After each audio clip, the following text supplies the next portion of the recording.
100 000 € jour d'amende. Voilà. Si vous abattez pas vos Si bêtes. on n'a pas de bêtes, si on déclare pas qu'on a des bêtes malades, on risque de la prison. Non, mais C'est de la prison. C'est de la folie. On va aller en prison parce qu'on n'a pas dit qu'une bête malade, je suis pas vétérinaire. Mais les mecs, et pendant pas ce les temps-là, écoles. on déplace des écoles maternelles parce qu'il y a des écoles dealers, maternelles, parce qu'il y a des dealers à côté. c'est ça On dit l'école maternelle doit se déplacer, mais le dealer il peut continuer à dealer. Il ira ça pas va, en prison. hein. Mais les agriculteurs, on leur dit qu'ils peuvent aller en prison s'ils abattent pas une bête. Non mais En Gironde, il y a des mecs qui venaient des Pyrénées, donc ils sont passés par Bordeaux pour monter. J'y étais. Il y avait un hélicoptère pour 5 tracteurs, pour surveiller 5 tracteurs, un hélicoptère de la gendarmerie. Les copains qui sont venus jusqu'à Paris, 7500 € d'amende et garde à vue. Mais- Parce qu'ils sont venus en tracteur à Paris, interdit de manifester. Mais depuis quand en France Mais- ça mais peut je veux dire, manifester Ils étaient en train de partir et ils se font charger. Et gazés. Malheureusement, les forces de l'ordre répondent aux ordres. Exactement. Voilà, c'est tout.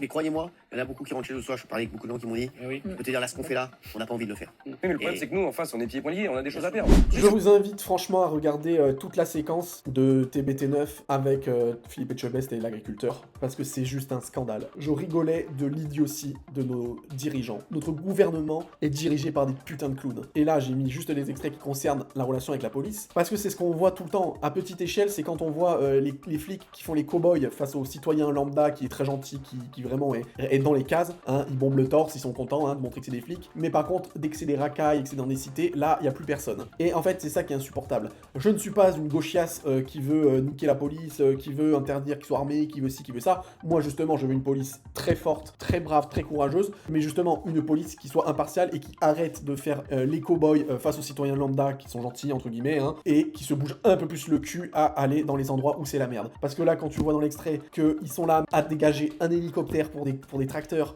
à mettre je sais pas combien de forces de l'ordre, etc. pour les manifestations, mais qu'effectivement, par contre, quand t'as des dealers à côté d'une maternelle, ah bah non, bougeons la maternelle. Ou alors, justement, encore une fois, dans les cités, on voit plein de reportages où les mecs, ils sont tranquilles, ils font leur vie, ils dealent tranquilles, et eux, ils sont pas foutus de faire le ménage dans les cités. Je suis désolé, mais comment tu veux aimer la police quand tu vois ça, en fait? Ils ont raison, quand ils disent que oui, la police, c'est pas eux qui décident, ils ont les ordres en haut. Mais à un moment donné, Hitler, c'était un peu pareil. C'est-à-dire que les gars de l'armée allemande, de la police allemande, etc., bah ils vont te dire pareil, ouais, mais on a un chef, nous aussi, on a des missions. Bah à un moment donné, si en fait t'acceptes tout, même le côté le plus inhumain, bah c'est ton problème. Donc là, la police, c'est bien gentil de dire, ouais, mais nous, on écoute les ordres. Mais en fait, vous êtes autant coupable que les gouvernements. Parce que si vraiment vous aviez une face, bah tous ensemble, là, dans votre secteur de flics, à un moment donné, vous vous direz, les gars, venez écouter, on ouvre la porte et on les laisse passer. Tout ce qui se passe là en ce moment, c'est immonde, et ça nous concerne tous, étant donné que c'est notre bouffe en fait, et c'est notre souveraineté alimentaire. Il n'y a pas plus important. Quand tu vois que les flics, ils écoutent les gouvernements, bah pour moi, vous êtes au même niveau que les gouvernements, tout simplement. Les gars, laissez passer en fait. Parce que je vous dis un truc, si demain, la police fait une manifestation contre le gouvernement, c'est terminé.